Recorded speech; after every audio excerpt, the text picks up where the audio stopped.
All right, so for our first breakout session here, we'll have Mark Webb, Head of Compliance and Operational Risk Management at Affirm, discuss compliance hiring and how to create the right team.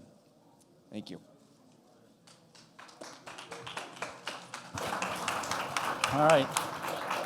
Hello, thank you. I didn't think this many people had problems hiring. That was just me. Sorry. So how many people here love the hiring process, trying to find the right person? It's pretty easy, right? No one, okay, that's your favorite. All right, well, let me tell you a story. In 2014, Japanese whiskey conglomerate Suntory purchased U.S. spirits maker Jim Beam. Now imagine the difficulty integrating two cultures, especially ones with proud heritage. Within months of the acquisition, culture clashes flared up.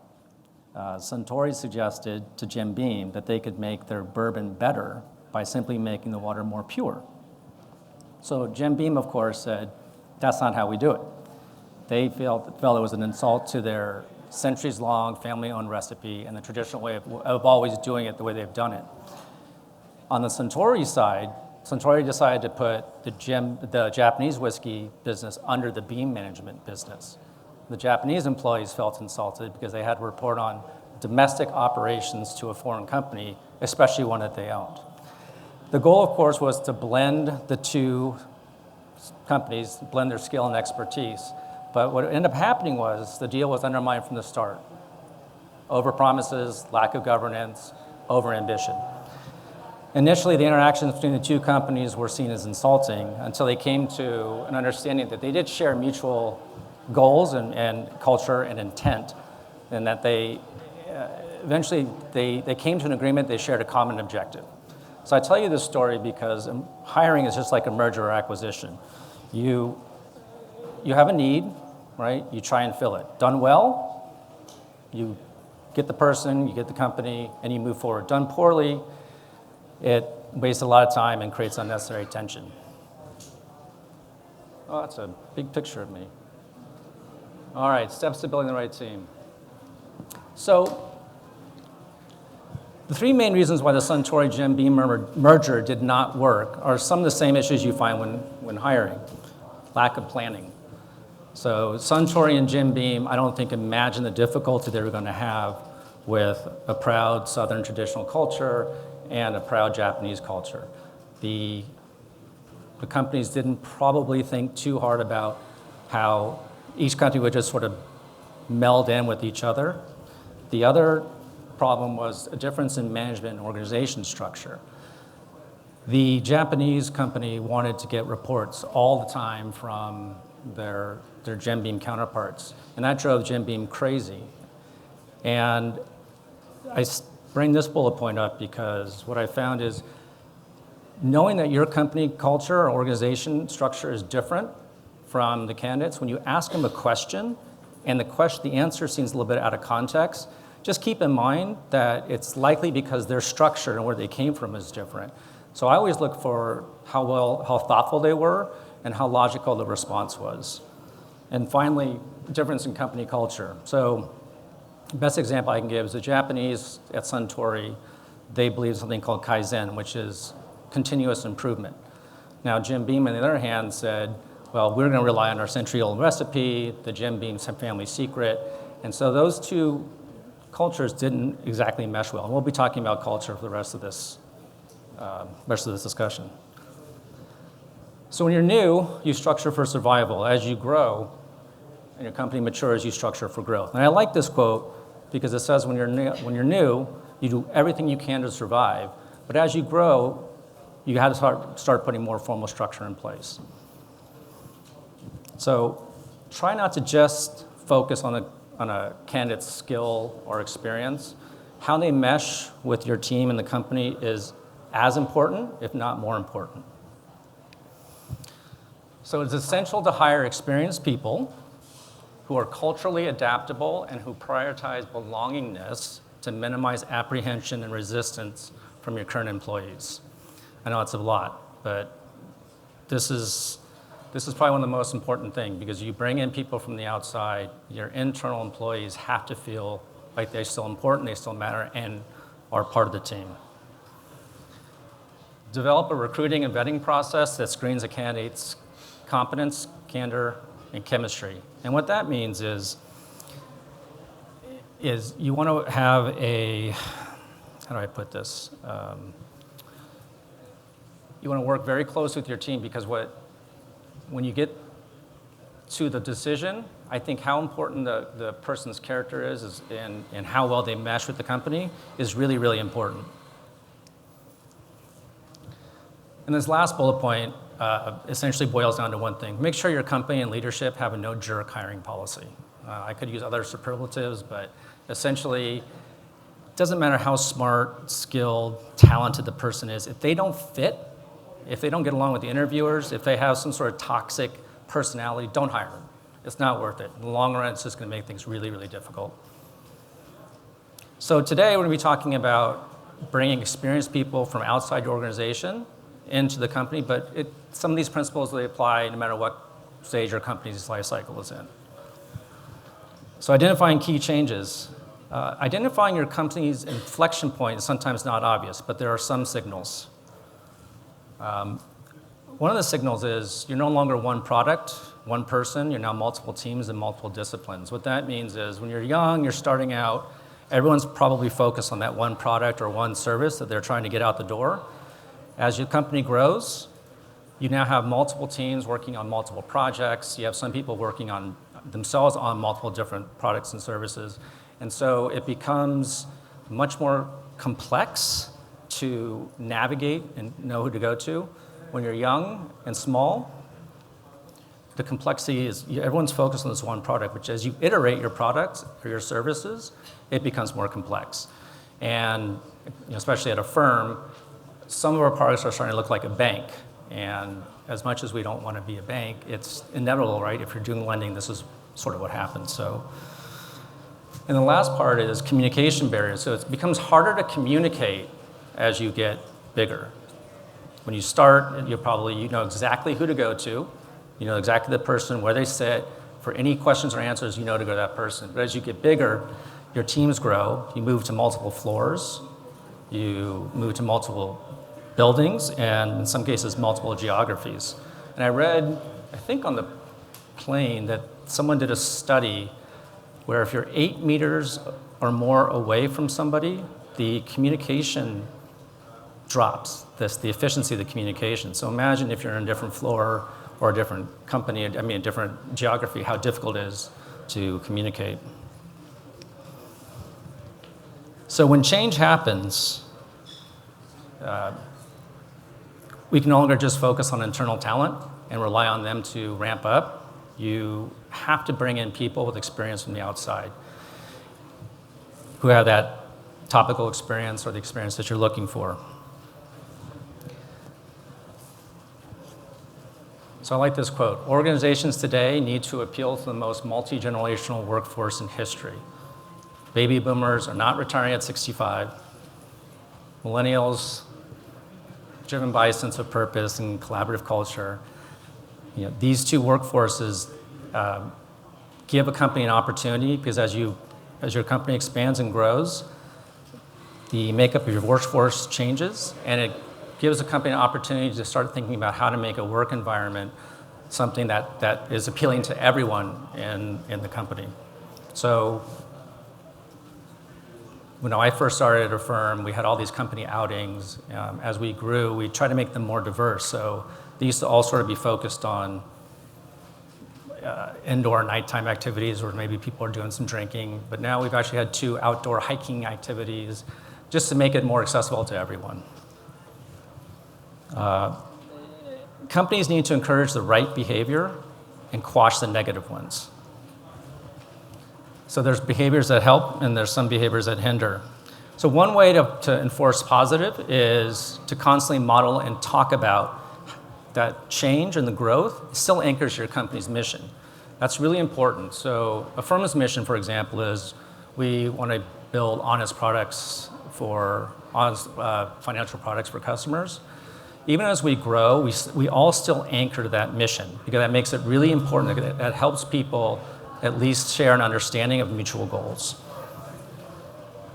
Now, employees from corporations, when they come in, you're hiring people from outside, from corporations. This is a tricky hire because they have this belief that common sense and professional conduct is just, that's just how it is, right? They come from a place of sort of impossibility. Lots of policies. This is the way we've always done it. A lot of traditional ways of working. I hired somebody, I won't tell him his name, but we were celebrating on a Friday, and some of the groups have their own little bars, and I invited him in, and he just said, I don't drink. And I said, oh, okay, it's fine, you don't drink. He goes, no, I don't drink, but I don't drink at work.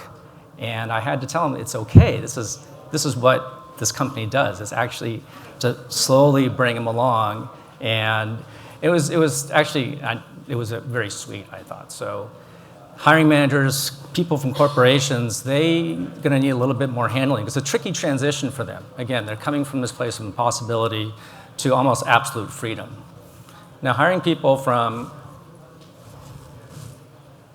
startups, they're going to expect to have the same sort of culture, this freedom. Lunch is catered, meals catered, beer and wine available, games, whatever it may be. Now, when your company is small, it's easy to manage. It's easier to manage or easier to control. But as the workforce grows, a code of conduct becomes really important because you have to set a baseline of the behaviors that the company expects you to have. So having a well thought out integration plan to successfully merge experienced outsiders with established insiders. So what that means is we have something called employee resources groups, right? So we use those groups to help people feel comfortable and feel welcome in the company. We have a 1 week long formal onboarding sessions where they are given as much information as they can, benefits, all the basic stuff. Plus we have leaders from each of the groups give what they call a 101, just a basic of what those groups do. That way these new employees feel like they're part of the company. They're not searching and looking for the answers on their own. And determine if your company's culture values integrity, inclusion, and doing the right thing. That way, employees understand the behaviors expected of them and likely could reduce some potential conduct issues. And emphasize values such as integrity, inclusiveness, and fairness so that both new employees and existing employees share a common objective. So parting thoughts. This is going faster than I thought, so questions are welcome at the end. But I'll say this again. It is essential to hire experienced people who are culturally adaptable and who prioritize belongingness to minimize apprehension and resistance from current employees. So when I made the decision to layer my entire team under 2 new hires, that was a more difficult decision internally than it was externally because I had luckily had hired 2 really good leaders and 2 people the team got along with. Recruit for and screen for competence as well as character. Immerse your new employees in your company's values during onboarding, and as employees leave, treat them well, treat them fairly, because you'll have colleagues for life. And finally, make sure that your employees feel safe to raise an issue or concern. Nothing will damage morale more than somebody raises an issue or concern and it's either ignored or not acknowledged, or even worse, there's retaliation. So that is it. Are there any questions? Sorry if I went too fast. Yeah. The comment you made about being however many meters apart. Yeah. So if you work at a tech company like I do, none of us really sit right next to each other and we do everything on a hangout. So how do you feel about the fact that you could at least be on a screen with somebody? No, that helps. I think that helps tremendously, especially when Affirm is now in different buildings, and you talk about resistance. I mean, I thought there was going to be a riot. And you get used to it, but I think what it means is you just have to be more cognizant of making sure your communication is more frequent. There is, you're completely focused, no multitasking. You find that I like the video conferencing because you can see people doing this, you can call them on it. But as much as you can, get together, and if you can, have at least weekly meetings or get-togethers in a room so your teams can at least stay together and be collaborative. Any other questions? Hi. Hi, you made a statement about hiring for fit versus experience. I'd like to get a little more information on that. And then I have second part. Is there a particular place that you generally will go to for candidates? Are you looking for recruiters, or do you use your, internal staff for referrals? Because resources is probably one of the issues that we come into face with. Yeah. So at Affirm, we're lucky to have a very strong recruiting team. And I'll answer the first question. So what I mean by hiring for fit, I think if you look at someone's resume, you can pretty much tell right away whether or not they're going to be competent, technically able to do the job. I created an interview guide that, because I have a cross-functional team within the company. I want people from product, engineering, revenue, sales. I want them all to interview this candidate because it's still a small enough company, and of course compliance is everywhere, or at least it should be. And so this interview guide, it has the candidate's name, job title, the level, brief description of their job. It also has a list of characteristics that'll help the candidate be successful, and has a list of characteristics that'll prevent them from being successful. And so fit, and then there's also, this is also in your app, there's also a list of culture and fit questions that I use, because again, if you look at the resume, and I'll give you a story about myself. So when I got hired, 95% of the questions were about how I lead, how I collaborate, how I work cross-functionally, how well people like me. Only very few questions are about the job. And before I even accept the offer, I asked my boss, I said, no one's asked me if I can do the job, right? And so he said, oh, no, that we figured you can do the job. It's how well do you get along with everybody else? And I think, especially at startups, it's really important to get this nice group of very good, nice, likable people together in a room, because together you can create a lot of wonderful things if you avoid the toxicity. Any other questions? Hi.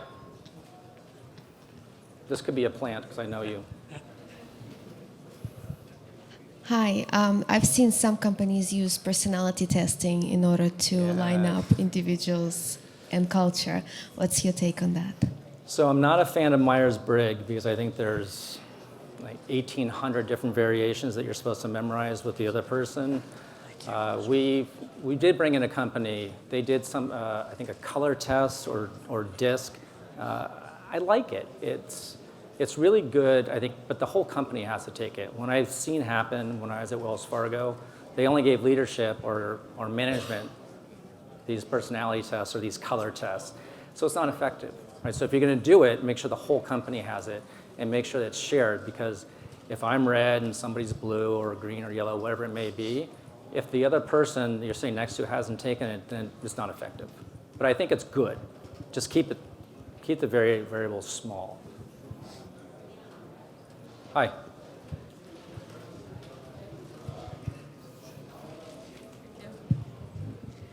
Hi, quick question. You mentioned a lot about bringing people in from the outside and structuring for growth. So how do you deal with bringing people in from the outside with your internal employees? Sometimes I know that could cause a little bit of rub or unhappiness, but I think it's sometimes necessary. It is. So again, as you're growing, you need to bring in people who have that experience, because you don't have the time to train and get people up to speed. My experience, just mine, at least at Affirm, the compliance people are very, very good at what they're asked to do, but they came from a startup compliance culture. As you grow, you really need to have a bank-like program, and to have that bank-like program, you need to bring people in with experience. But that goes back to what I said earlier, is I'm not going to bring somebody in who's the best compliance person that I've ever seen if they don't get along well with other people. I always tell my kids, do you want to be right, or do you want to have friends, right? And I think that's kind of what maybe the mindset we should have. I mean, compliance, there's a right and wrong, but there's always a way to work around issues and problems. And if you're nice about it, I think you're going to get a lot more headway and a lot less friction. Hi.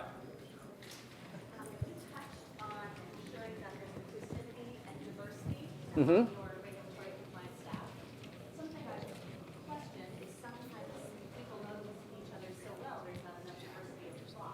That's good. How do we address that? So when I was at Wells, before all the sales practices stuff happened, culture was, I mean, it was before. I think what happened was, you're right, you had people, so you had risk reporting into the business. So you have right there, a conflict of interest. I think having a good mix of people from the outside who have different experiences, a good mix of people internally who have their, a FinTech experience is really, really good. But I also think that as a leader, your job is not so much to direct, but is to guide. And I let my team go as far as they can go without, of course, going off track and stuff. But just listen and then help guide those conversations, because you don't want to make people feel like their ideas aren't good. But compliance really is common sense to some degree. And if you get the right thought and the right people in the room, you're going to make really the right decisions, I think. And lines of defense and all that sort of stuff, it's really important, but it's, again, not as important as making sure that people are making the right decisions for the right reasons. Hi.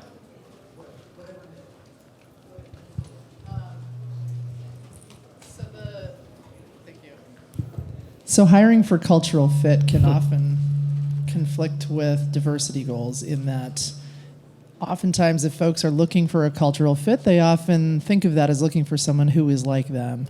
And that can often lead to decisions that lead to a more homogenous workplace. And so at Lyft, we have stopped asking folks to screen for cultural fit for that reason. I want to know what your thoughts are. Yeah, so, we will always hire the most capable candidate who also is the most likable. We're using a new software. I thought this was amazing. It can screen, as you write your job description, it actually looks at characteristics that make it more male or more dominating. And so you can change the way the job description is written so that you don't necessarily have to look and force necessarily a diverse hire, but being keenly aware of it is really important. And the culture and fit questions are not so much, do they look like me, or are they going to think like me?